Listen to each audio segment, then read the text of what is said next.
నిన్న ఢిల్లీలో జరిగిన అత్యంత హేయమైన విద్యార్థుల మీద జరిగిన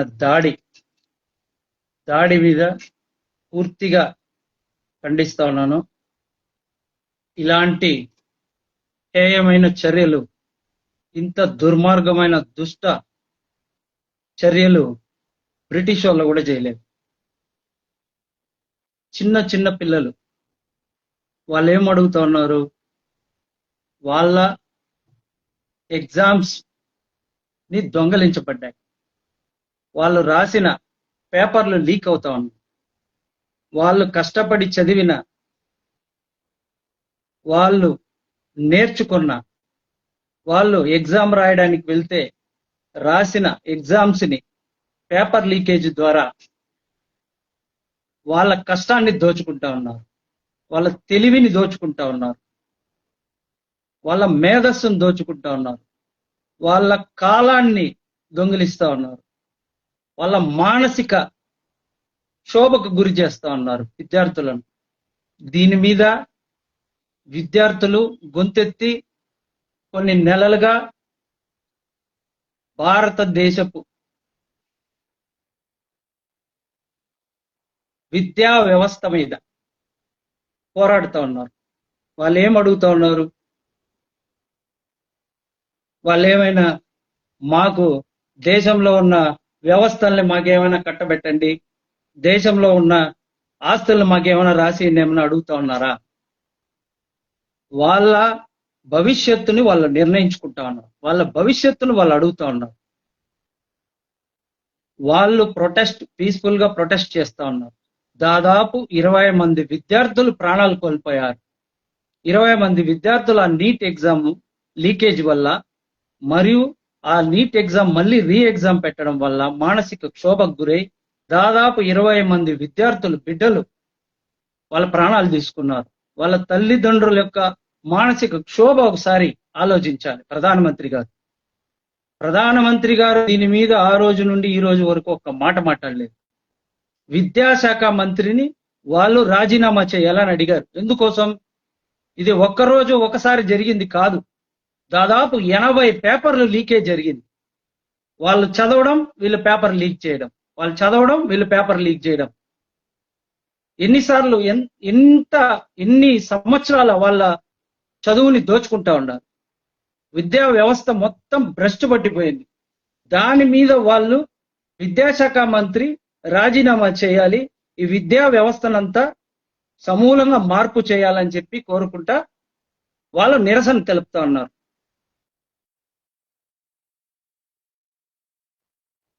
ఆ నిరసన తెలుపుతా ఉంటే శాంతియుతంగా వాళ్ళ మీద లాఠీ చార్జులు, బాష్పవాయు ప్రయోగాలు, ఏదో తీవ్రవాదుల మీద, నక్సలైట్ల మీద జరిపినట్టు, దేశద్రోహుల మీద జరిపినట్టు వాళ్ళ తలలు పగలగొట్టి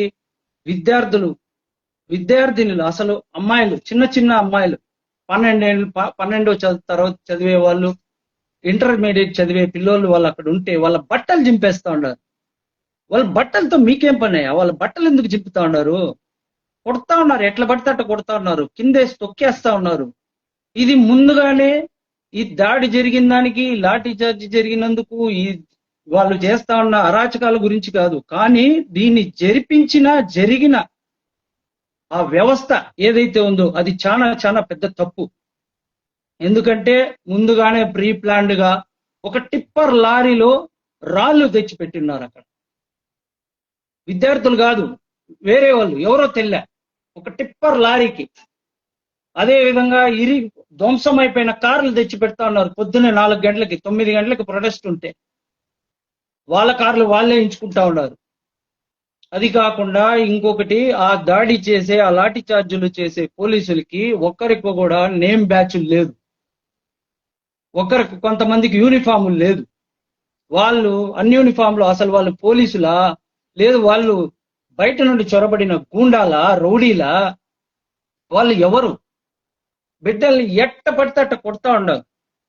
అసలు దేశద్రోహుల్ని చూసినట్టు చూస్తా ఉన్నారు విద్యార్థులు. ఇంకొకటి ఏమంటే, వాళ్ళు బ్యారికేడ్ ముట్టుకోవాలని తోసుకొని వస్తారని ఆ బ్యారికేడ్లు కరెంట్ షాక్ పెట్టిండారు. ఏం ఇది బ్రిటిష్ వాళ్ళైనా చేసింటారా? Current shock. ఇంకొకటి జాతీయ జెండాని మోహన్ దుడుచుకుంటా ఉన్నారు పోలీసులు. వాళ్ళే కిందేసి కాళ్ళు కిందేసి తొక్కుతా ఉన్నారు. వాళ్ళు పీస్ఫుల్ గా జాతీయ గీతాన్ని ఆలోపించి అక్కడి నుండి ప్రొటెస్ట్ బయలుదేరుతాము. పార్లమెంట్ ఏమైనా రాకూడని చోట పార్లమెంట్ దగ్గరికి రాకూడదా? ఇది మన భారతదేశం, మన పార్లమెంటు, మన ఎంపీలు, మన ప్రధానమంత్రి, మన హోంమంత్రి, మన విద్యాశాఖ మంత్రి వాళ్ళని అడగడానికి వస్తా ఉన్నారు. మీకు కుదిరితే వాళ్ళకి సమాధానం చెప్పండి, లేదంటే క్షమించమని అడగండి. జరిగింది ఇంకా జరగదు, సమూలంగా మార్పు తెస్తాము. కనీసం అదైనా మాట్లాడారా? ఇంతమంది విద్యార్థులు 20 మంది చనిపోయినారని విద్యాశాఖ మంత్రిని రాజీనామా చేయమంటే అది వదిలి మళ్ళీ కొన్ని వందల మంది విద్యార్థుల్ని తలలు పగలగొట్టారు. చిన్న చిన్న అమ్మాయిల్ని బట్టలు చింపేసి కొంతమంది పోలీసులు నవ్వుతా ఉన్నారు. అక్కడ వాళ్ళు పోలీసుల రూపంలో చొరబడిన గూండాలా అర్థం కావడం లేదు. ఇంకొకటి ఏమంటే మీకు బిడ్డలు లేరా? మీకు కూడా అలాంటి పరీక్షలు రాసి అక్కడ ఉత్తీర్ణులై దాని తర్వాతే కదా మీరు కూడా అక్కడ పోలీసులైనారు, అధికారులైనారు. జర్నలిస్టుల్ని కెమెరాలు పగలగొట్టేస్తా ఉన్నారు, జర్నలిస్టులు లాగేస్తా ఉన్నారు. ఈ ప్రజాస్వామ్య దేశమా, లేదంటే అసాంఘిక శక్తులు చొరబడతాయని చెప్పి మీరే అసాంఘిక శక్తుల్ని చొరబెట్టి చేసి ప్రీ ప్లాన్డ్ చేసి అక్కడున్న బిడ్డల్ని, అక్కడున్న విద్యార్థుల్ని, వాళ్ళకి సపోర్ట్ చేస్తా ఉన్న తల్లిదండ్రుల్ని ఎట్లా పడితే అట్లా కొడతా ఉన్నారు. దీన్ని దేశం మొత్తం కూడా చూస్తా ఉంది. ఇది ఆరంభం మాత్రమే, ఇది అంతం కాదు. దేశంలో ఇట్లా చాలా చాలా సమస్యలు ఉన్నాయి. అందరికి అర్థమైంది. మీరు చేస్తా ఉన్న బీజేపీ ప్రభుత్వం, మీరు చేస్తా ఉన్న ద్వంద్వ వైఖరి అందరికి అర్థమైంది. బయటపడుతుంది కొద్ది కొద్దిగా. ఇది విద్యార్థుల దశ. రేపు రాబోయేది ఇంకా కూడా జరుగుతుంది. రాబోయే రోజుల్లో ఖచ్చితంగా దేశంలో ఉన్న ప్రతి ఒక్కరు కూడా మీ మీద తిరగబడతారు.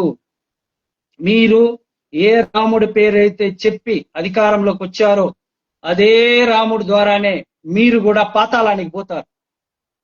అది గుర్తు పెట్టుకోండి. రామరాజ్యం రామరాజ్యం అని మీరు చేస్తున్న పనులు ఇవా? విద్యార్థులకు వీలైతే వాళ్ళకి చెప్పి విద్యా వ్యవస్థను మార్పు చేసి అసలు విద్యాశాఖ మంత్రిని కాపాడాలని ఎందుకు ప్రయత్నం చేస్తా ఉన్నారు? ఇన్ని 80 పేపర్ల దాకా లీకేజ్ అయితే మీరు ఎందుకు ఇంకా అతన్ని కాపాడదలుచుకుంటా ఉన్నారు? ఇప్పుడు వాళ్ళు కోరుకుంటా ఉండేది విద్యాశాఖ మంత్రి కాదు, డైరెక్ట్ గా ప్రధానమంత్రినే రాజీనామా చేయాలని కోరుకుంటా ఉన్నారు. అందరూ కూడా, దేశమంతా కూడా కోరుకుంటుంది. రాబోయే రోజుల్లో దేశమంతా చూస్తా ఉంది. మీరు చేస్తా ఉన్న చేతగాని సన్నాసి పనులు దేశమంతా చూస్తా ఉంది. రాబోయే రోజుల్లో ఖచ్చితంగా దీనికి మూల్యం మీరు చెల్లించక తప్పదు. అలాగే మన రాష్ట్రంలో ఉన్న రాజకీయ నాయకులైతే గాని, చదువుకున్న వారైతే గాని, తల్లిదండ్రులైతేనేమి, ఎవరైనా సరే రాబోయే రోజుల్లో మీరు కూడా ఈ నిన్న జరిగిన ఘటనని మీరు కూడా తీవ్రంగా ఖండించాలా. ఇది పెద్ద తప్పు, మన దేశంలో జరిగిన పెద్ద తప్పు. ఈ డేట్ ని గుర్తు పెట్టుకోవాలా ప్రతి ఒక్కరు. మీరు కూడా దీని మీద గొంతిప్పి మాట్లాడాల. వీలైతే ఒక పోస్ట్ పెట్టండి, వీలైతే ఒక వీడియో చేయండి. ప్రతి ఒక్కరు దీన్ని ఖండించాల్సిన విషయం. రాజకీయ నాయకులకే కాదు, ఇది ప్రతి ఒక్క ఇంటికి, ప్రతి ఒక్క ఇంట్లో ఉన్న తల్లిదండ్రులకు కూడా ఇది బాధ్యత ఉంది. మీరే చూడండి, అక్కడ ఉన్న ఎంత మందిని, విద్యార్థుల్ని ఎట్లా విచక్షణ రహితంగా ఎలా కొడతా ఉన్నారో మీరే చూడండి. చిన్న చిన్న పిల్లలు, వాళ్ళు పీస్ఫుల్ గా ప్రొటెస్ట్ చేసుకుంటా ఉన్నారు. వాళ్ళ మధ్యలో వీళ్ళే చొరబడి వాళ్ళని రెచ్చగొట్టి వాళ్ళని కొట్టి, ఇంత దుర్మార్గమా? నిజంగానే రాబోయే రోజుల్లో బీజేపీ ప్రభుత్వానికి ఇది ఒక దిగజారిన రాజకీయానికి ఇది ఒక మచ్చ, మీకే మచ్చ. కాబట్టి నేను ఏ పార్టీ పరంగానో ఎవరినో ఎక్కడో విమర్శించాలని కాదు, కానీ నా మనస్తత్వం, నాకు అది చూసి, ఆ వీడియోలు చూసి నాకు కడుపు కాలుతా ఉంది. మన భారతదేశంలోనే ఉండామా లేదంటే ఇంకెక్కడైనా ఉన్నామా అన్న ఆలోచన వస్తా ఉంది, అనుమానం వస్తా ఉంది. దయచేసి మీరు కూడా ఈ వీడియో చూసే వాళ్ళు కానీ లేదు, మీరు కూడా విద్యార్థులు, ప్రతి ఒక్క ఇంట్లోనూ విద్యార్థులు ఉండారు. రాబోయే రోజుల్లో భవిష్యత్తు వాళ్ళదే. యువత భవిష్యత్తు మన చేతుల్లోనే ఉంది. మనం ఇప్పుడు కానీ మార్చుకోలేదంటే రాబోయే రోజుల్లో అందరూ కూడా మనమే రిగ్రెట్ ఫీల్ అవుతాం ఖచ్చితంగా. దయచేసి మీరు కూడా ఈ ఘటనని తీవ్రంగా ఖండించాలని, దీని మీద మీరు కూడా గొంతెత్తి మాట్లాడాలని అందరినీ కోరుకుంటా సెలవు తీసుకుంటాం.